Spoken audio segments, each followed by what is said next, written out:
This podcast includes information provided by the issuer and does not express the views of the interviewer. This podcast may also include forward-looking statements by the issuer that involve certain risks and uncertainties to its business. Because forward-looking statements are subject to risks and uncertainties, the issuer's actual results could differ from those indicated in this podcast.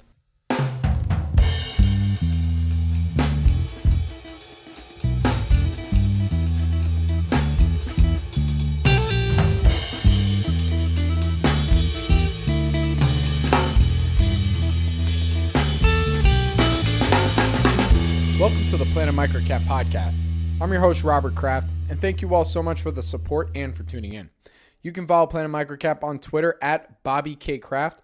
That's BOBBYKKRAFT, and you're listening to episode 70. If you have any questions or comments, please feel free to tweet at me or shoot me an email at rkraft@snnwire.com. And when you do get a chance, if you like what you hear, please rate and review Planet MicroCap on iTunes. It really helps provide feedback for me and spread the microcap message. For this episode, I caught up with Tobias Carlisle, who is the founder of Carbon Beach Asset Management and the Acquirer's Multiple. Since our first interview on the Planet MicroCap Podcast on episode 34, Tobias has written a book titled The Acquirer's Multiple, which I recently read and wanted to discuss its contents with him. As he says in the interview, his book, The Acquirer's Multiple, is an amalgamation of his first three books, and it lays out in a clear, concise way, as the title states, and I quote, how the billionaire contrarians of deep value beat the market, end quote. The goal for this interview is to learn how some of the greatest investors beat the market, as well as understand even better what deep value investing is. Thank you again for tuning in to episode 70, and I would like to welcome back Tobias Carlisle, author of The Acquirer's Multiple. Tobias, welcome back to the Planet MicroCap Podcast. Thanks for having me, Robert. I'm excited to be back. I'm so excited to have you back, and again, thank you for joining me. So for those who may have missed our first interview that we did, what is your background and your experience investing in microcap stocks? I started out as a lawyer. I worked in mergers and acquisitions in Australia. Basically, I graduated right at the very peak of the dot-com boom. I think my first month of work at least was like April 2000, and anybody who follows the market closely knows that was kind of the peak of the market, and then it crashed pretty quickly after that. So I sort of thought I was going in to do .com type stuff, like .com IPOs, because that was the hot thing at the time. But when the market crashed, the IPOs went away. The capital markets kind of closed up for the .coms, and it turned into a mergers and acquisitions type role, because there were lots of private equity firms were sort of coming out of their shells and starting to buy a lot of these very cheap value stocks that were around. There were these new investors sort of arriving on the scene. Didn't really have a name for them, but they were what we now know as activists. And basically they were chasing these busted little .coms. And I had read Warren Buffett's letters for free on the internet while I was at college. And I had a copy of Security Analysis, and I'd flick through it, not really kind of getting it, but forcing myself to read as much of it as I could, about railway bonds and things like that. So I didn't see how it was particularly applicable. But I did know that Buffett liked wonderful companies at fair prices, by which he meant like sort of high return on invested capital businesses. And I was watching these guys go after these .coms that really had no business model whatsoever. They were sort of selling, the joke is that they sell the $20 widget for $10, losing $10 on every transaction, but they make it up on volume. And it was kind of, there's no real business, just burning cash. And I was seeing these guys try to get control of these businesses, and I couldn't really work out why they would want them. And I realized, of course, it's obvious that it's because they had raised a whole lot of cash, and they were then trading at a discount to their cash. So these guys would get control, either liquidate the firm and pay out the cash themselves, or more commonly, they would just get control, sort of, get themselves on the board, own 10 or 15% of the company, and then use the company to buy another similar kind of business in this daisy chain, or company in this daisy chain of stocks. So I went back to Security Analysis, read it properly this time, read the later chapters, which is like chapter 28, 29, where it talks about when it talks about liquidation value and liquidation value investing, and then the next chapter after that is the relationship of shareholders and management and why you might want to kick out bad managers and get control and stop the cash burn. And it kind of made sense to me as an investor. It had been the first time that I really understood what value investing could be, and I could sort of pair it with my legal background. So I started investing just for my own personal account in net type stocks, which if your listeners don't know what those are Benjamin Graham wrote about this in sort of 1932. Net is something that trades for less than its liquidation value.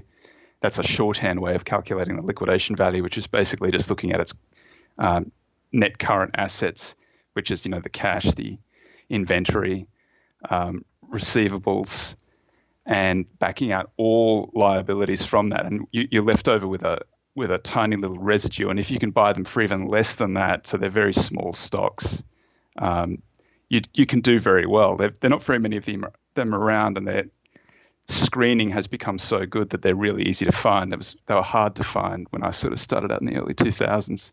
So that was how I got started, and I think that that's a good way for lots of investors to start, because it teaches you that what you're really trying to do is to buy at a big discount to some value as a value investor, and that's what drives your returns. Even though the stocks, for them to get that cheap, they're typically pretty nasty businesses.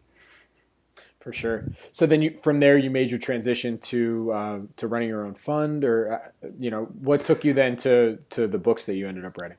Well, it was a longer transition that I had wanted to get to the States, because I sort of thought that the States is so much bigger. The business is sort of more kind of cutting edge than it is in Australia, and I thought if I can get to the States as a lawyer, so I can learn some interesting stuff. So I got transferred in 2004 or 5. Started working in San Francisco, doing tech M&A, which was super interesting and what I had been doing up to that point. And San Francisco was at that time like really in the doldrums. It was before .com 2.0 had taken off. So the most interesting thing that had happened while I was there was Google went public as a reverse IPO at something I can't remember. I don't know what the split adjusted value is, but whatever it was like $80 at the time. And they were worried that they weren't going to be able to complete the IPO at that price. Like that's how crushed everything was. So friends who I knew in San Francisco, the idea of being an entrepreneur in San Francisco was to build something using Google Maps. So you'd build like a burrito locator, mission burrito locator, and then you'd sell that kind of business to Google, and you get hired to work on Google Maps or something like that. So there wasn't a great deal of it wasn't like it is now. It wasn't like people making lots of money all the time. And so I had listed this company in Australia. They were going well. They needed they needed a general counsel. So I went back to work for that company, and they got bought out eventually, and I made a little bit of money. So I was looking for something else to do. Went and worked in a hedge fund for a while, sort of using my legal skills to find these undervalued asset situations where we could be the catalyst to kind of unlock the value. And after about 18 months, that fund was wound up. So I launched my own thing at that stage in Australia, just trying to hunt for anything that was like deeply undervalued, where an activist could come in, or an activist had already come in and was trying to push for something to happen. It's a great little part of the market to be in, because you've got these things that are genuinely undervalued.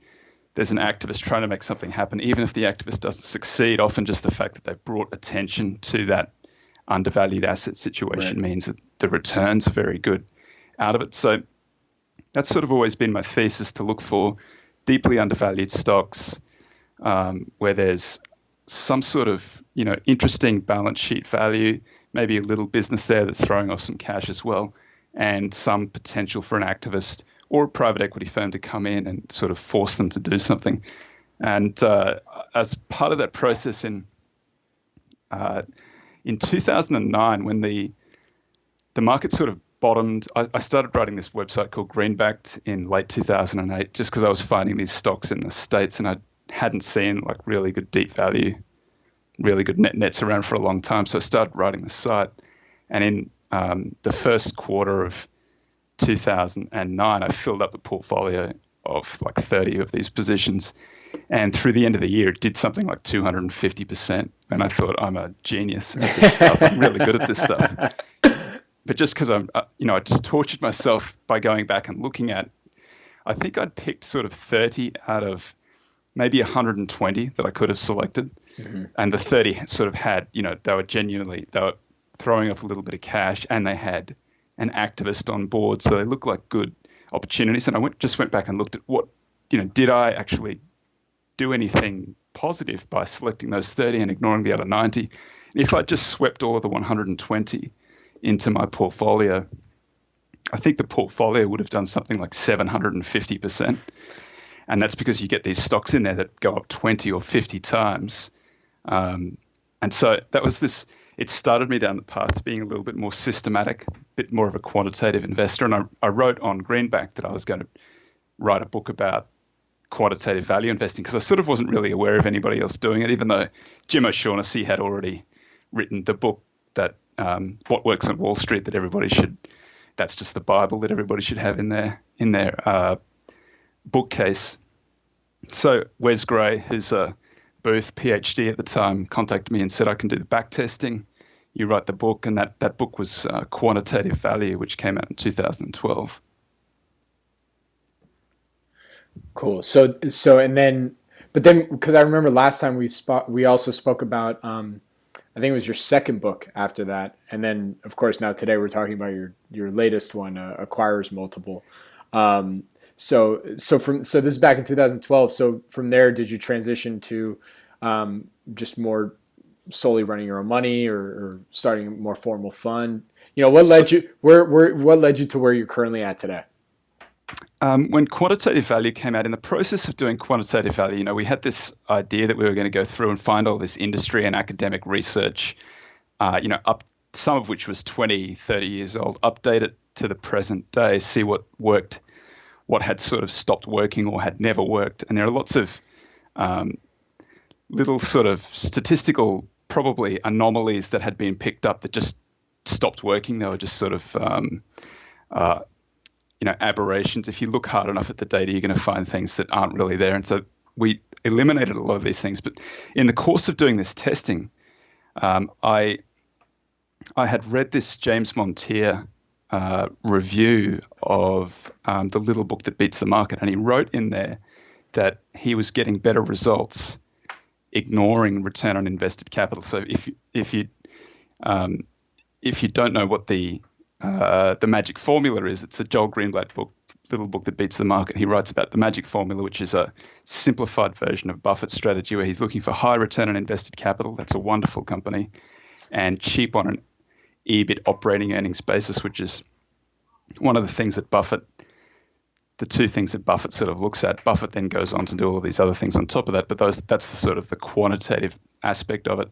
And Montier had said that in the little bit of data that he had tested, it looked like just getting rid of the return on invested capital generated even better returns. So we tested that, found that was in fact the case, which I found fascinating because it doesn't really, I thought, what you're getting with that high return on invested capital is a wonderful company. It's a diamond in the rough that can grow and compound and you're getting it cheaply. But if you eliminate that requirement for the high return on invested capital, you do even better again. Mm-hmm. You get better returns and you get better risk-adjusted returns, which it makes no sense. So I wanted to investigate that idea, and I wrote Deep Value as sort of an investigation of what is it that drives better returns for just very cheap stocks and not necessarily cheap but good stocks. And I found there's an enormous amount of research out there in lots of different value kind of areas that phenomenon occurs over and over and over again, where any sort of quality metric that you put into these tests leads you to underperform. So I wrote Deep Value. I realized after writing Deep Value that stock selection is about half the battle, and the second half of the battle is portfolio construction. Mm-hmm. So I wanted to investigate that. I wrote a book called Concentrated Investing with two other gentlemen, and that was looking at all the ways that you can build portfolios, concentrate, diversify, or use Kelly criterion to sort of concentrate even further, and why that would generate good returns and what you should do as you do that. And then after writing all of those books, I had they're pretty expensive, like quasi-academic type books, and people would often say to me, the books are hard to read or they're too expensive. So I wanted a book that was easy to read and much, much cheaper. So that was The Acquirer's Multiple, which is just sort of a distillation of all the best ideas and some new stuff I'd learned in the few years after the last book came out. And that book came out late last year. Nice.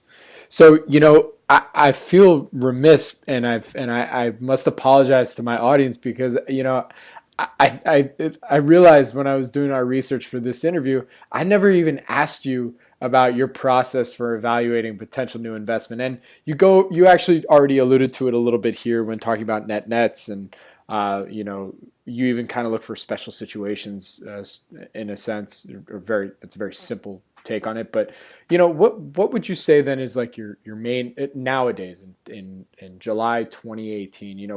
What's your investing thesis now? The process is it's quantamental, which is it's a great word. It is a great word. It's one of those things that people use it all the time, and it's a little bit overused, but it is kind of a pretty accurate description of what I'm trying to do. So I'm looking for deeply undervalued stocks so I have a screen, have a model that churns through all of the I think there are about 1,200 stocks in my investable universe, and it looks at those 1,200 stocks and it ranks them all from 1 to 1,200 on the basis of undervaluation and, is the balance sheet healthy, or is it in financial distress? Is there earnings manipulation going on, or are the accounting rules being followed pretty closely over time? And it looks at all of those it's looking for cheap businesses that are throwing off lots of cash, where management is buying back stock, which is the sort of thing that it makes them, and lots of free cash flow. So they tend to be targets for activists and private equity firms at the cheap end, and at the other end, they tend to be fairly junky companies that are losing money, burning cash, issuing shares to stay afloat. The accounting looks really weird. So I then create a portfolio that's basically, there's a step that I'm missing there. I have a machine learning approach to it that looks at it's looking at the accounting to make sure the accounting picture that is presented to you matches the economic reality of what's occurring in the company. And that's the final step, and that's what makes it quantamental rather than purely quantitative. And so the portfolio then takes the best 30, and it goes long, and it takes the worst 30, and it goes short in a long-short portfolio where it's more heavily weighted towards the longs, and rolls it about once a quarter. And it's trying to get two things. There's a long portion that's just generating long returns, like the market does, and then there's this long-short portion that's trying to get a little bit of the spread between those two groups as they come together. Mm-hmm. Okay, so listen. I know I could go. I think we could do a whole podcast just talking on that question alone. But the main reason I wanted to have you on today was to discuss your most recent book that you published in October. I think it was October 2017. The Acquirer's Multiple. So my first question is, what is it about, and why did you write it? It's a simplified version of the other books, and it's describing for people who aren't necessarily investors, aren't necessarily in the market.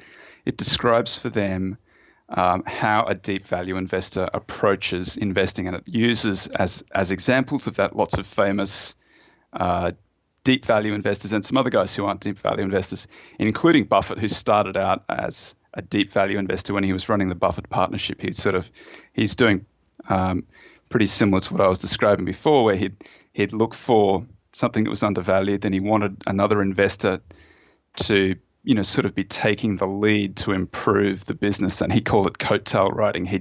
He'd find somebody's coattails and just sort of hang on for the ride. And when he got big enough, he became the sort of prime mover, and he'd, liquidate the company or just shut down the businesses that weren't going so well. Sometimes it was just liquidating the inventory. Sometimes it was selling the company off piecemeal. And I think he was sort of burnt by that process a little bit. So that's one of the chapters that we discuss. The idea is it's just a simple explanation of what deep value investing is and how it works. Mm-hmm.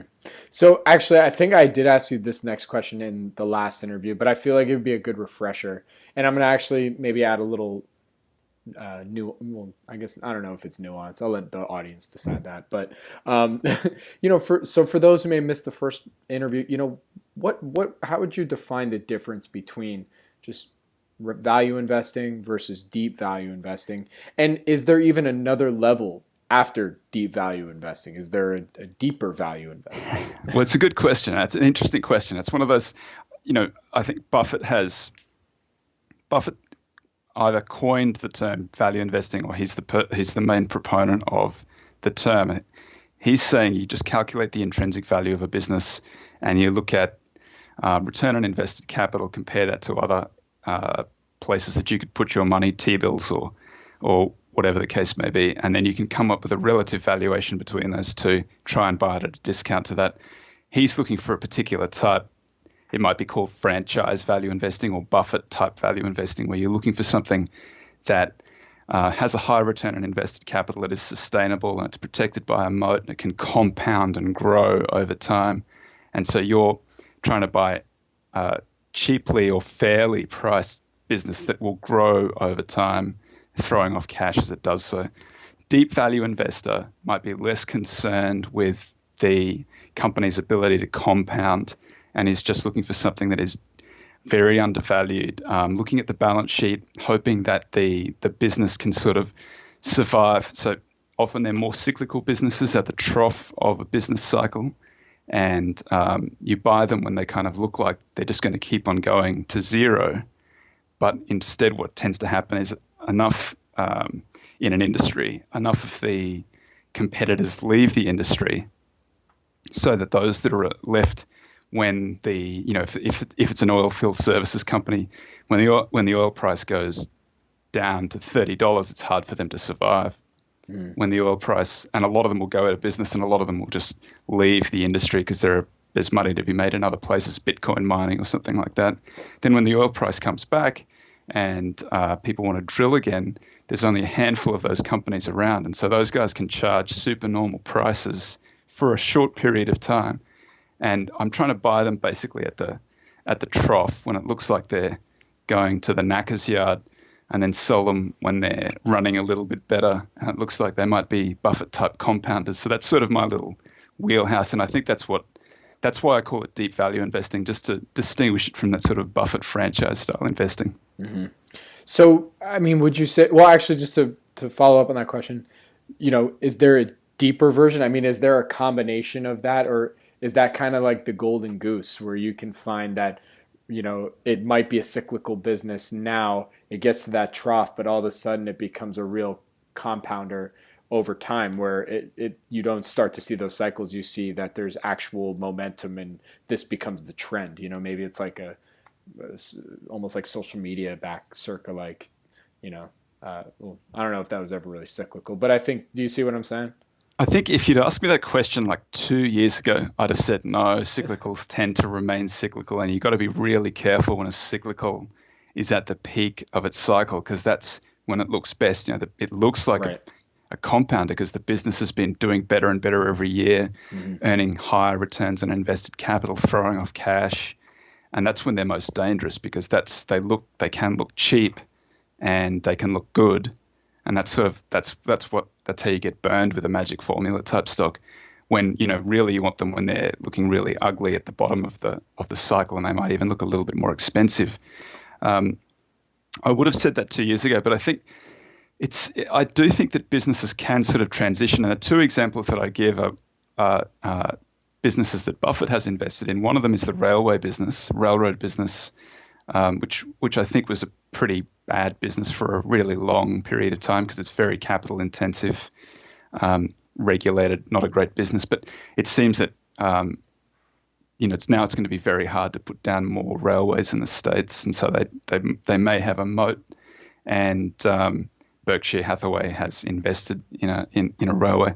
And the other one I would say is airliners, which have traditionally been very cyclical, ugly businesses because they burn a lot of jet fuel, which is a really cyclical commodity, and then they're also tied to the business cycle. When business is going well, lots of people fly. When business is going badly, people don't want to fly as much. So it's a really tough business to run where they're basically just competing on price all the time. But I think Buffett recently waded in the last few years and he bought a basket of airlines. So I think that maybe airlines have become less cyclical and now they're a little bit more stable just because it's going to be so hard for new airlines to launch because they can't get the slots to land or whatever the reason is. So I do think that cyclicals can transition, and that's only something that I've recently learned. I haven't really thought about it a great deal, but it's a great question. Yeah, it's something, I don't know. It's something to, I guess, think about, especially when you look at new trends or new business models that are coming out. I mean, like, you look at like the shared economy. I mean, it's pretty incredible, some of the new stuff I mean, look at where we are in Santa Monica. I mean, look at companies like Bird or Lime. And, yeah. I mean, it's incredible. Yeah, it's going to be interesting. Very interesting. I was a little nervous on July 4th, walking around. There was I think a few more helmets would have been good. But anyways, I want to now dive into the book, and I want to let my audience know I did my best to group the questions so that I'm not going chapter by chapter. But here we go. So I want to start off with the first chapter. As the title states, it's the acquirer's multiple, how the billionaire contrarians of deep value beat the market. In this first chapter, you ask the question, how do billionaires contrarians zig? How do they, and what does that mean? When I first started investing, I found it, that it's hard to kind of understand what it is that you're really looking for as an investor. You often, when you're starting out, you find the business that you want to buy, and then you might do a DCF type valuation on it, and you just fiddle around with the growth and discount rates, which are very, very sensitive in that Gordon growth model, DCF, the basis for the DCF, and you find that you can basically get any valuation that you want to justify buying just about any business that you want to buy. And it took me a little while, and basically it was being a net investor that taught me what you really want to do is find something that is very undervalued, because that's a company that has a great deal of optionality in it, that whatever the thing that is afflicting the business, whatever's wrong with the business, once that goes away, they're the sort of companies that are sort of explosive. They take off really quickly. And so I was trying to find a way to describe what it is you're trying to do. And one way of describing it is to say that you're trying to zig when the market zags. You're trying to go against what the market is doing. That's the only way that you're going to be able to beat the market if that's your objective. So when I thought about that and I went through, I just thought back to all of the different famous investors who I had heard interviewed, and it occurred to me that was something that they had spoken about over and over. It's one thing it's a common refrain when you look at the thing. So I just went through the book and I listed out a few of these different guys who I had heard talking. One of them is Buffett. Buffett famously says, "Be fearful when others are greedy, and greedy when others are fearful." And then Carl Icahn, because I think he's probably, if Buffett is the franchise value investor, Icahn is the king of deep value investing. And he's been described as the contrarian to end all contrarians. And they always say he buys, at the worst possible moment when there's no reason to see the sunny side and no one agrees with him. So he's zigging when the crowd zags. Then even guys like Paul Tudor Jones, not a value investor. He's a trader, I guess you'd describe him. But he says things like, I learned that even though markets look their very best when they're setting new highs, that's often the best time to sell. To be a good investor, you have to be a contrarian. Peter Thiel, so this is a totally different way again. He's a venture capitalist, angel investor. He looks for these ideas that it is a good idea, but it seems like a bad idea. And so he's also trying to zig when the crowd zags. Michael Steinhardt does the same thing. He describes it as a variant perception. Ray Dalio, he says you've got to have a view that's different from the consensus. Howard Marks, to achieve superior investment results, you have to hold a non-consensus view. So I think it's a theme that you see over and over and over again in famous investors, that what they're trying to do is to be contrarian, to move in a way that's different from the market. But I give the final spot to Seth Klarman, because Seth has a great rejoinder to all of that. He said it's not enough to be a contrarian. You have to be a contrarian with a calculator, and that's the important part, and that's the part that the deep value investor, you have to go in and do the calculation, do the hard work. It's just not enough that the crowd doesn't want it. We have to work out if we actually do want it and sort of ignore what the crowd's doing.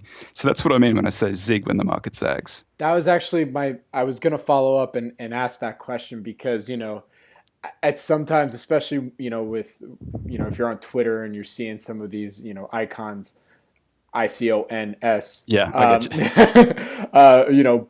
Posting tweets, and sometimes you think it's like in the book you posted a few tweets, and sometimes you think it's a little game going on. You're just like, all right, why are they buying it right now? Like, is this part of their classic pattern, or so it's kind of more. I like that last one, because it's putting some more ownership on you. It's like, okay, you can follow. These guys have track records. You're able to follow and see what they're doing, but you really need to do the calculations for yourself to see if what they're saying is where you should be putting your money. Even they could be wrong. You don't know.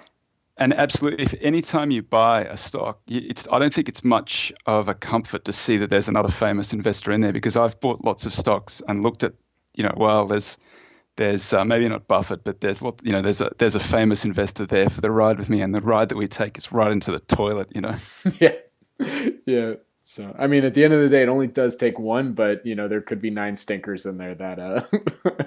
Well, the hit rates, because I'm not a quant, but I look at a lot of data, and I'm interested in how a portfolio can outperform. A strike rate of like 51% in a portfolio is a pretty good strike rate, and you can make lots of money getting 51 out of 100 stocks right. So that means you're getting 49 wrong, and that means it's basically a coin flip. If you're following another investor who's got a similar strike rate, it's a coin flip whether the one that they're investing is going to work or not. You're just hoping that when they work, they make more money than when they don't. Yeah, I was going to say, I mean, that's also assuming that you weighted it, equally across the board. You also then have that other variable is then you're hoping that you put more of their money into the 51% that do end up working out, right?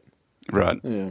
So moving on here in chapters 2 through 5, you actually kind of document Warren Buffett's rise and how he built his career. And then in chapter 6, you formulate what made him so successful. And you actually hit on these terms a little bit earlier, but figured it'd be good to kind of, bring it all together. So, if you could, can you explain how a quote, a wonderful company plus, and I quote, a fair price equals, and I quote, the magic formula?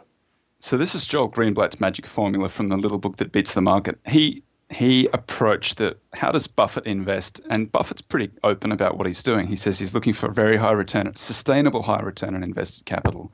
And he's looking for a cheap price, which Greenblatt says is EBIT on enterprise value.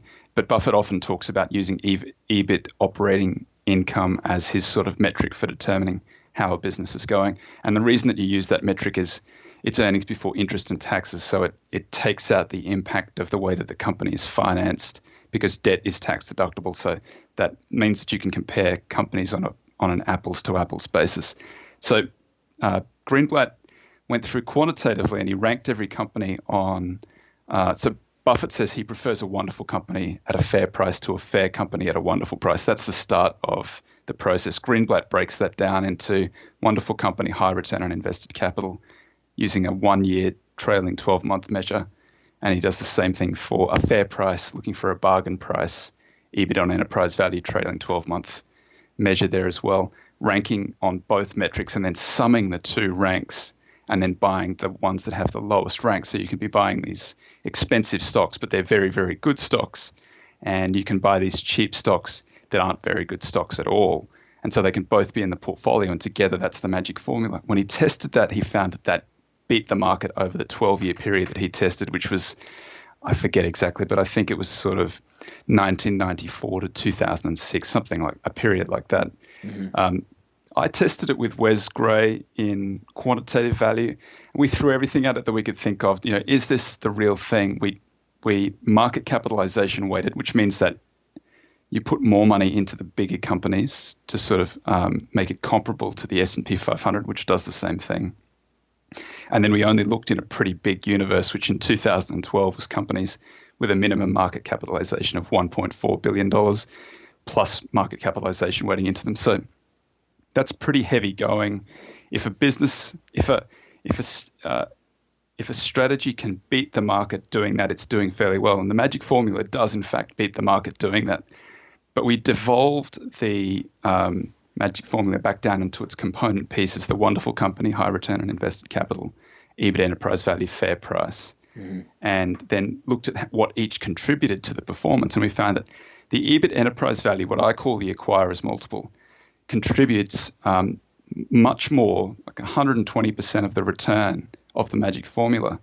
And the fair price actually slightly underperforms the market. So that the wonderful company portion, the high return on invested capital, slightly underperforms the market. Sorry. No, you're fine. You go. Okay. All right. Well, because I was going to say, you teed me up for the next question I had for you, which is, what is then the acquirer's multiple, and why is this an important metric that investors should look at, and why is it the secret to beating the market? Well, the wrinkle to I take my hat off to Greenblatt for the way that he conducted his backtest research, because that's exactly the way that you should approach a problem. You should come up with the idea, then test the idea, rather than just sort of beating the data until it gives you the answer. And his magic formula does in fact beat the market. The wrinkle to it, though, is that the acquirer's multiple, which is just one half of it, just the value metric, does even better on a raw basis. If you test it, it beats it, and then it does it on a risk-adjusted basis too. So looking at the volatility of the returns the volatility and the returns, it does better, which doesn't make any sense except for the fact that most businesses are mean reverting. And what I mean by that is when they're doing very well, they attract competition, and that competition pushes the profits down. Like that's you see that over and over again. That's very common. It's actually very unusual for a company to be able to resist that mean reversion in their business and to sustain it. It's only about 4% of companies can do that. And Michael Mauboussin, I think, has done the best research on what characteristics of that 4% make them identifiable. And he looks at this interesting sort of research where he will look back 10 years and rank every single company on its return on invested capital. And then he will put them into 5 buckets and the highest return on invested capital and track them over the next 10 years. And he does this on a rolling basis. And he consistently finds that the very highest return on invested capital companies tend to mean revert down. The very worst tend to get a little bit better as they go along.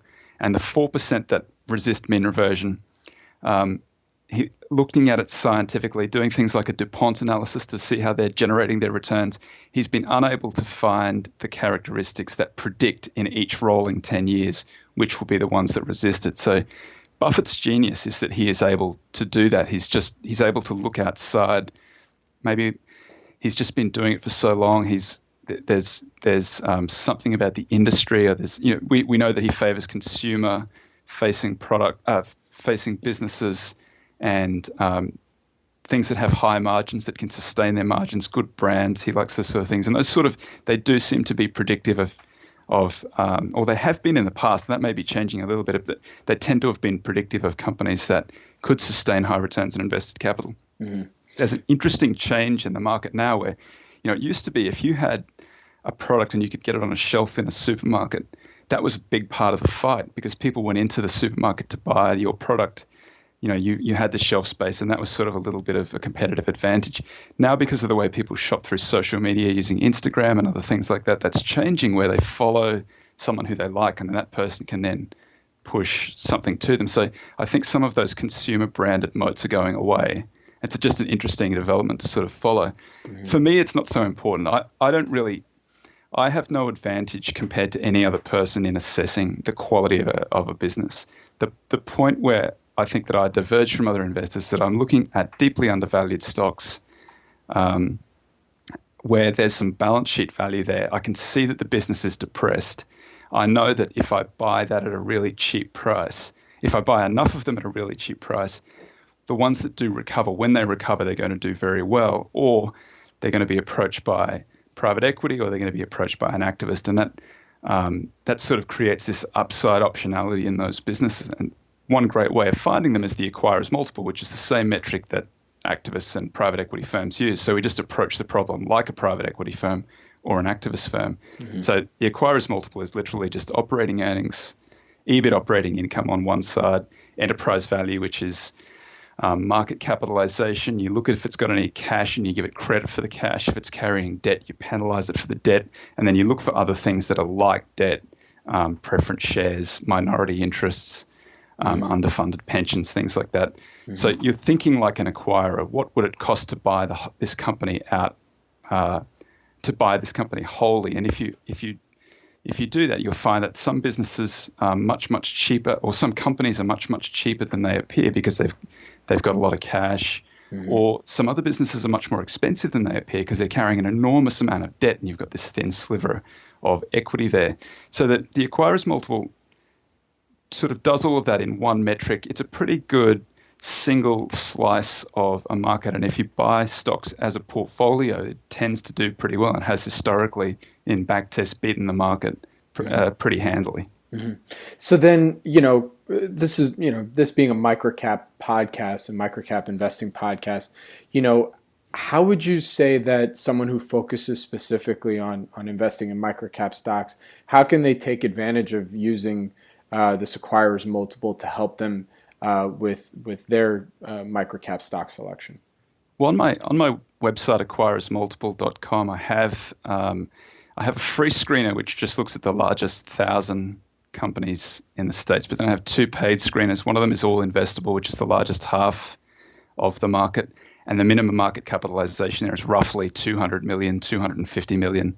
And then there's a small and microcap screener, which is below 250 million or 200 million, depending roughly on where the market is. Mm-hmm. That has been the best performed of all the screeners, just by virtue of the fact that it's, you're finding companies that are undiscovered, that are very, very cheap. If you're an experienced, you need to be an experienced investor to be a small and microcap investor, in my opinion, just because you need to be used to, you're used to wide bid-ask spreads. You're used to a lot more volatility in the positions. They do go up and down a lot. If a big investor moves into one of these positions, it'll move them up a lot.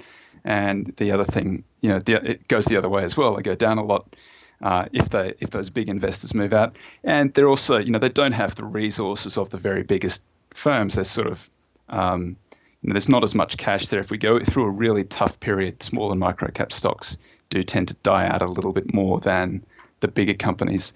But as a portfolio and over the very long term, small and microcap, deeply undervalued small and microcap stocks do very, very well, and they have generated the best performance of all of the screens that I have. Mm-hmm.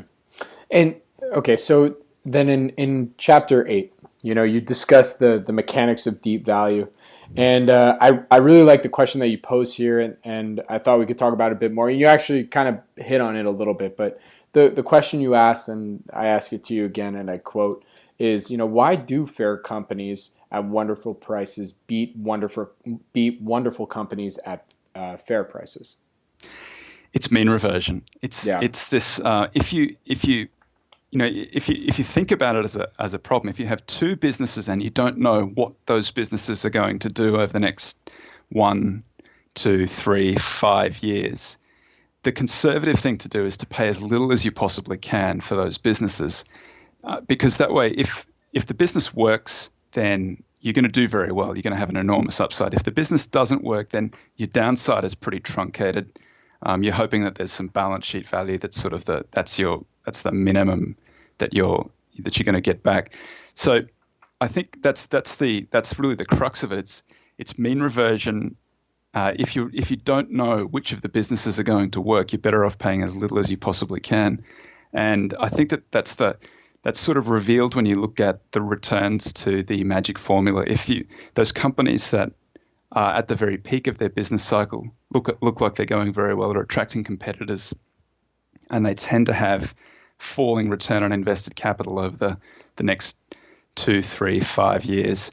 And if you just sort of randomize that error, if you don't know what's going to happen and you buy the ones that are very cheap, then some are going to be not very good businesses and they're going to keep on falling, but others of them are going to come to life. And the ones that come to life and do well will do better than the ones that have done badly.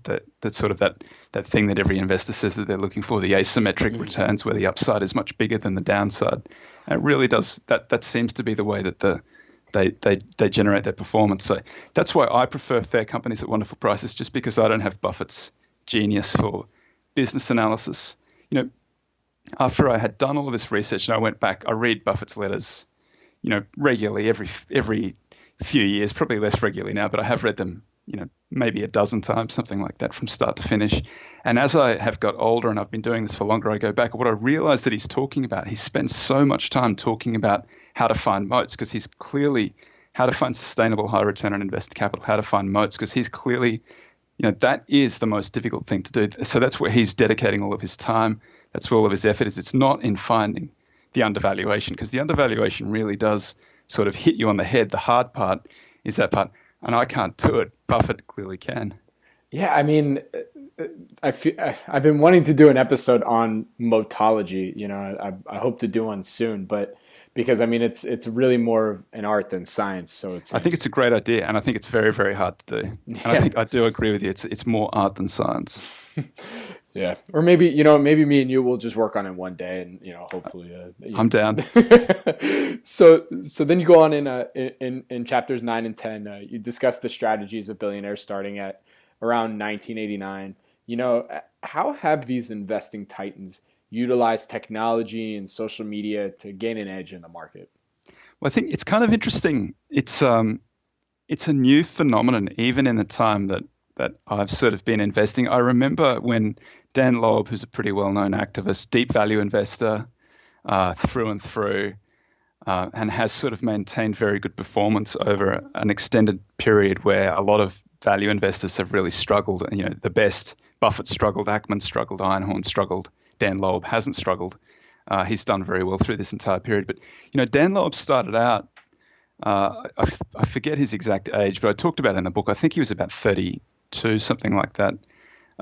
He had this fund, and he had a big chunk of agri-brands.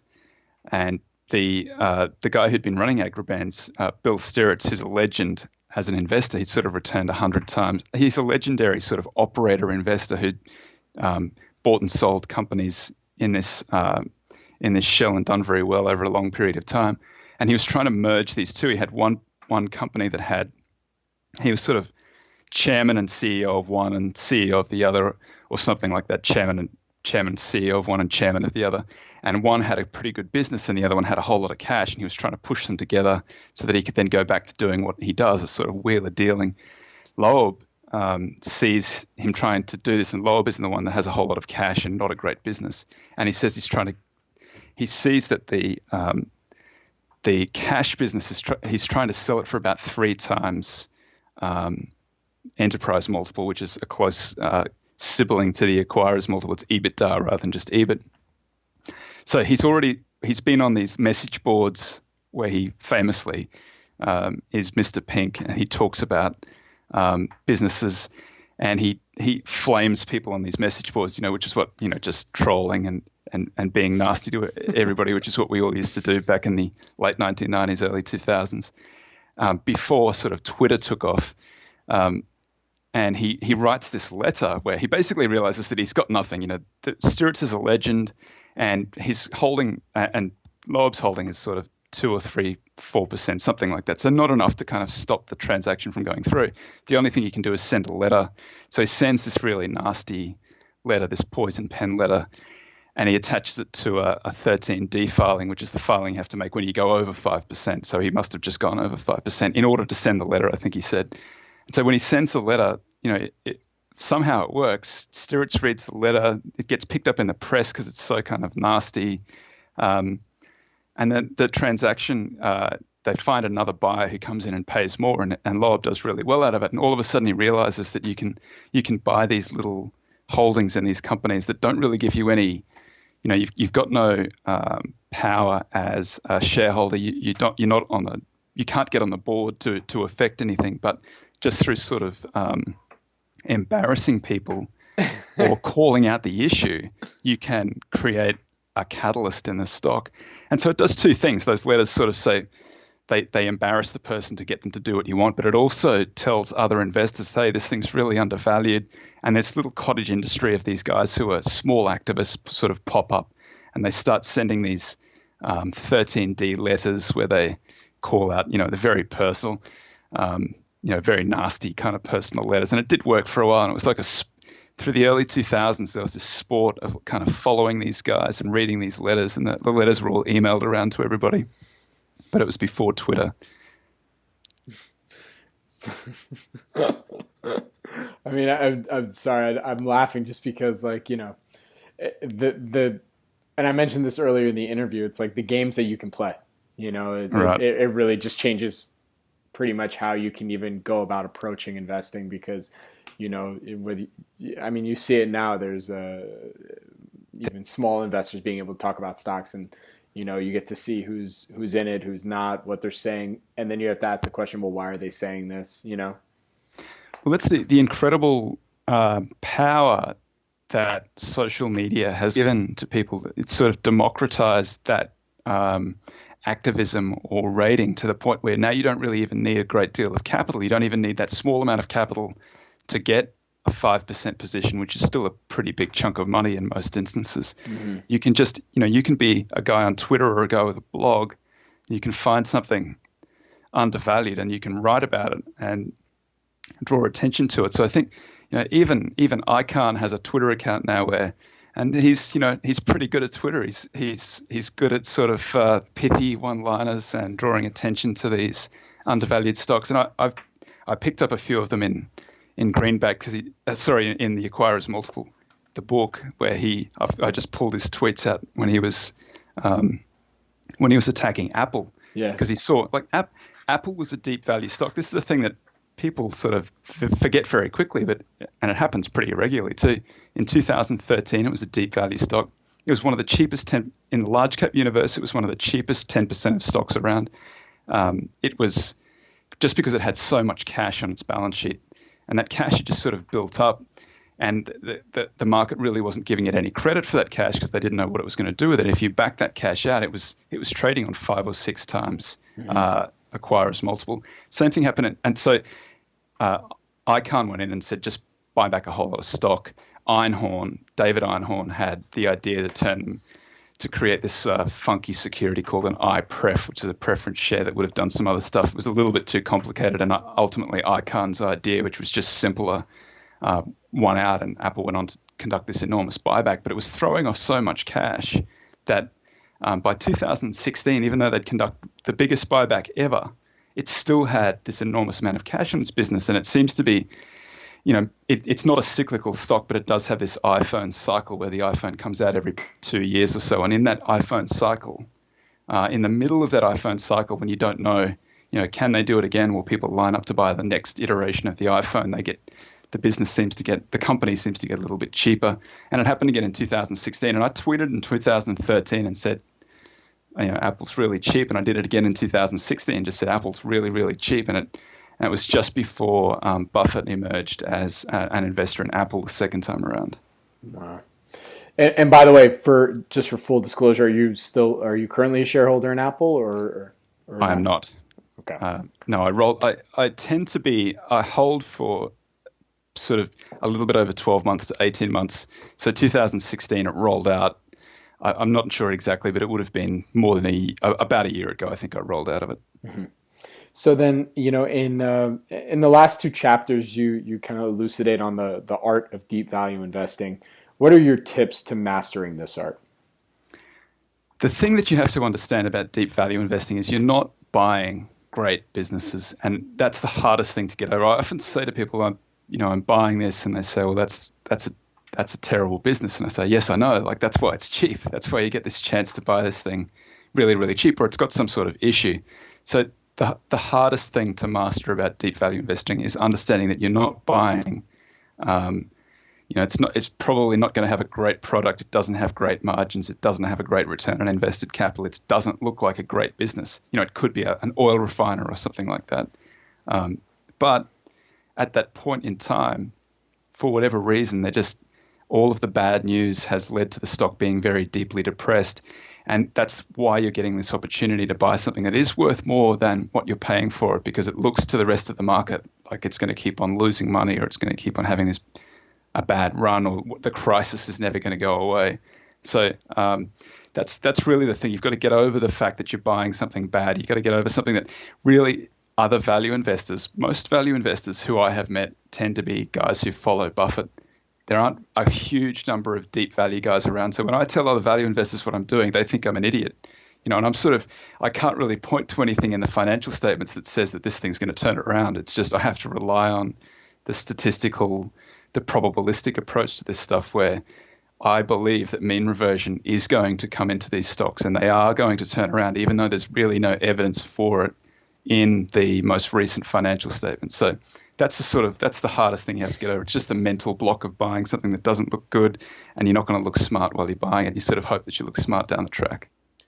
So you talk about how it's having the discipline, for you at least, you've developed this discipline for not buying great businesses. What's the behavioral aspect? What was it that helped you learn how to stop feeding into maybe some of the things that you see online for what you yourself have found to be possibly an interesting investment? Well, one of the interesting aspects of the social science research that has gone into there's this idea developed by Paul Meehl, who was a researcher in the 1960s, and he said there's this sort of golden rule of predictive modeling, and investing is a sort of predictive process where you've got incomplete information and you have to make a prediction about what's going to happen in the future. He says that basically these algorithms, simple algorithms. So algorithm makes it sound like it's something on a computer, but it doesn't necessarily have to be there. It could just be like a 6-question questionnaire, mm-hmm. and you just go through the questionnaire. Is it undervalued? Is it throwing off cash flow that matches the accounting earnings? Is it buying back stock? And these are things that I've tested, and I know that each individually works, and as a group, I've back tested them to make sure that they work. And so once those questions are answered, and the computer does all of it for me these days, but once those questions are answered, then there's nothing that I can do beyond that. I mean, I'm guilty. I'm as guilty of it as anybody else. I like to go around and find discretionary value guys who back up my ideas about buying these stocks, and I'll find them and tweet them out, and I'll put them into the I am right file. But every investor does this. It's just that I'm trying to be a little bit more honest about the process, that I really think you only need a little bit of information, and you have to be comfortable with the fact that you only have a little bit of information, because you get to this point where you're no longer making a yes or no decision about whether you buy the stock. All you're doing is looking for additional information to sort of support the decision that you've already made. And it's a pretty common behavioral error, cognitive error. So I try to externalize the decision-making process, and I know that there are go no go. There are about 6 go no go decisions that have to be made, and if it fails on those things, then it just doesn't ever make it into the portfolio. If it passes those things, then I now stop worrying about it, even though I'll continue on to look for other stuff that makes me think that I'm right about this position. And I've got some big investors invested in it.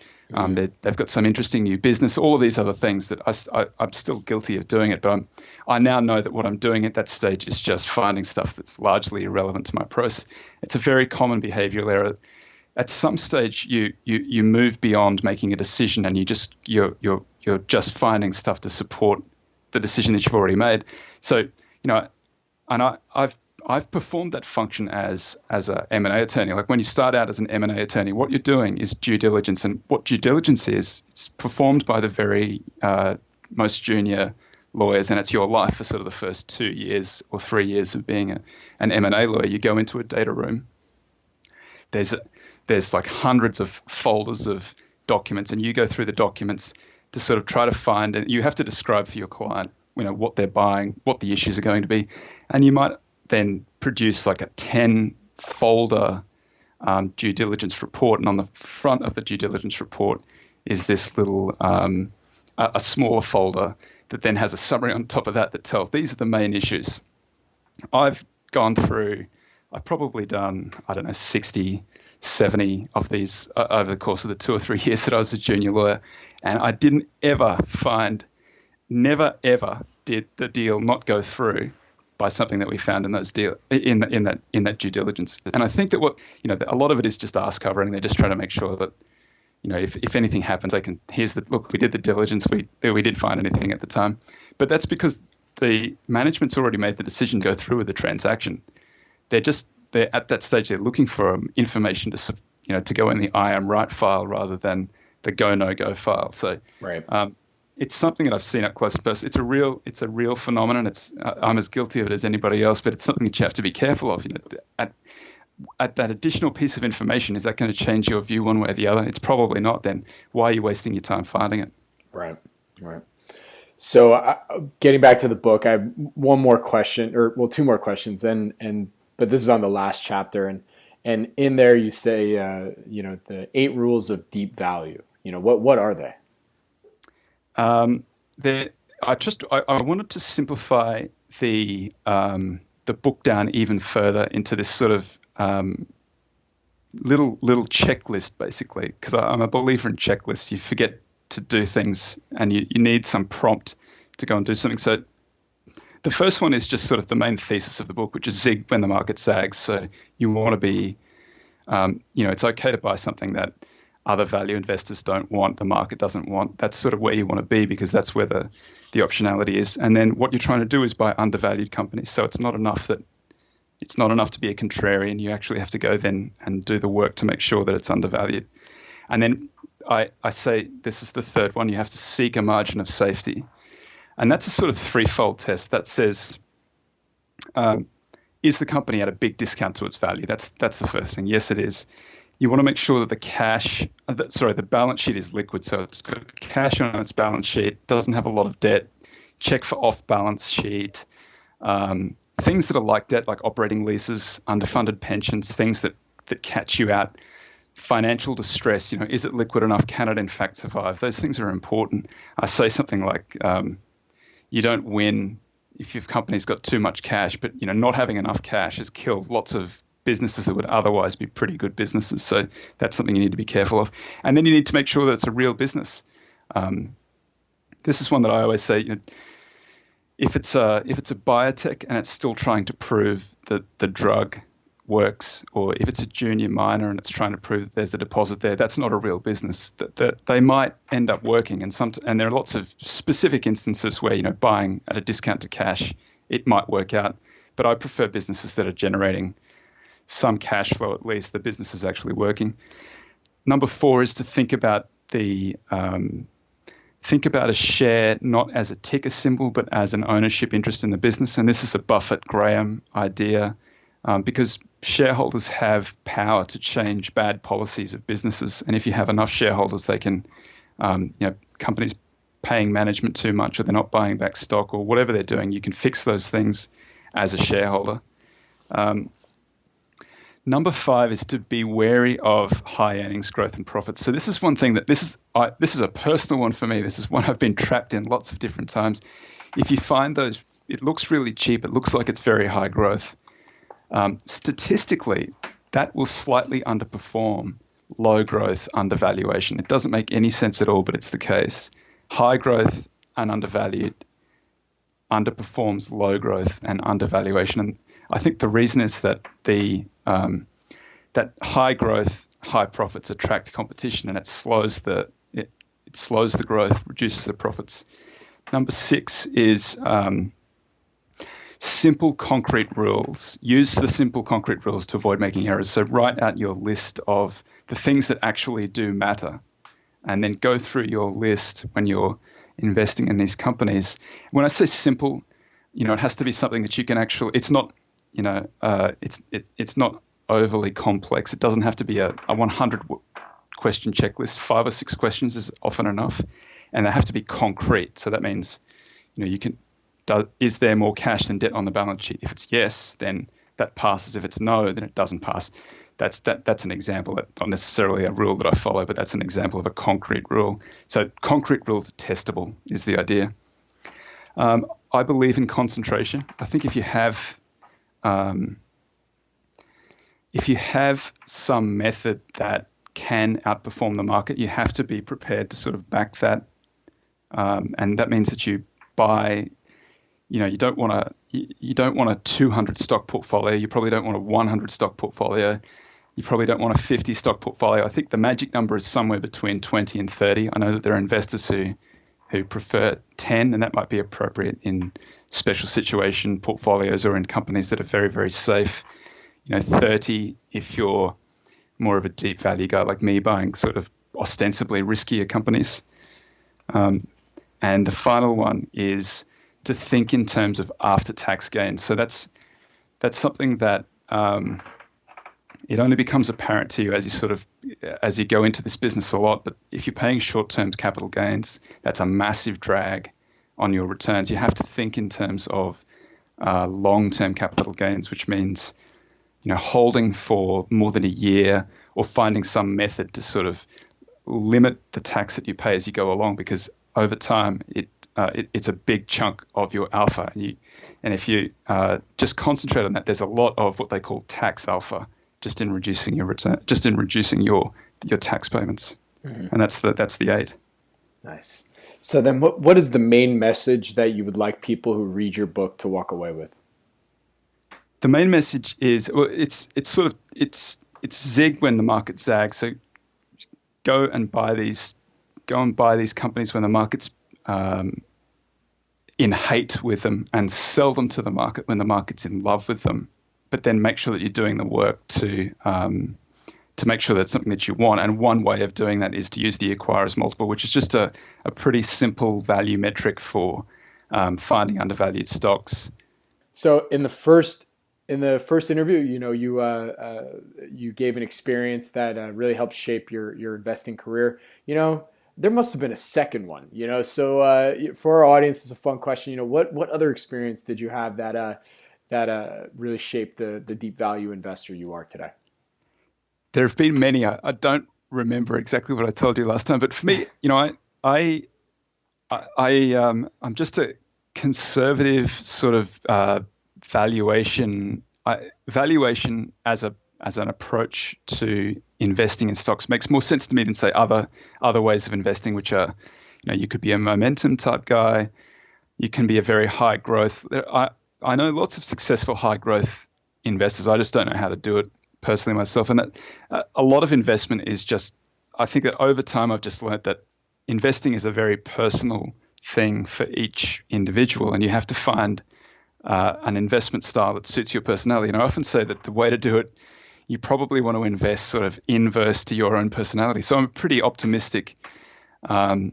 And so the stocks that I look at are always these really ugly stocks. And I always think, this thing's going to make it. It's going to pull through the other side. It's going to make a lot of money when the time is right. And so I'm going to buy it thinking that the future is going to be good. I think if you're a high growth momentum guy, you want to be pretty skeptical. You want to think that there's nothing that's ever going to be good enough, because that's probably true. They're probably a little bit harder to pick. So it's just that I've seen lots of high growth, apparently attractive VC type investments get absolutely torched. And so I'd just rather be at that cheaper, undervalued side of the market where, if I'm wrong, and I think I'm probably going to be wrong, it's not going to be such a bad thing. If I'm right, in the unlikely chance that does in fact occur, then it's going to work out and do pretty well. Nice. So Tobias, where can my audience go and find more information about you, and maybe where they can go and buy your book?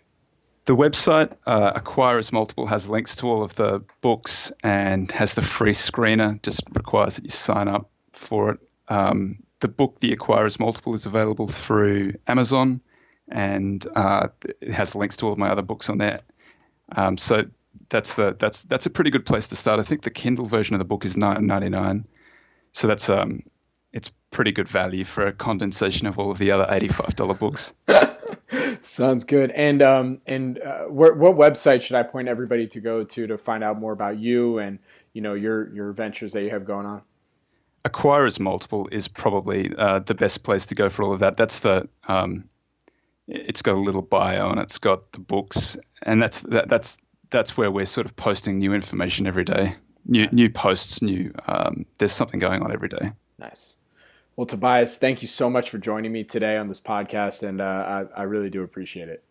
Thanks, Robert. My absolute pleasure. Great questions. I love being on. Thank you. Thank you all for tuning into the Planet MicroCap Podcast, and thank you, Tobias, again for coming on to the program. You can access the podcast by going on to stocknewsnow.com under podcast, go to podbean.com and search Planet MicroCap Podcast, or on iTunes and search Planet MicroCap Podcast. Stay tuned for the next Planet MicroCap Podcast, where we'll have our next guest to discuss all things microcap. If you have any questions or comments about the podcast, please send an email to info@snnwire.com. I'd love to hear from all of you. This podcast has been brought to you by SNN Incorporated, publishers of StockNewsNow.com, the official microcap news source, and the Microcap Review magazine. I'm your host, Robert Kraft, and thank you again for joining me on the Planet MicroCap Podcast. Have a great week, everyone.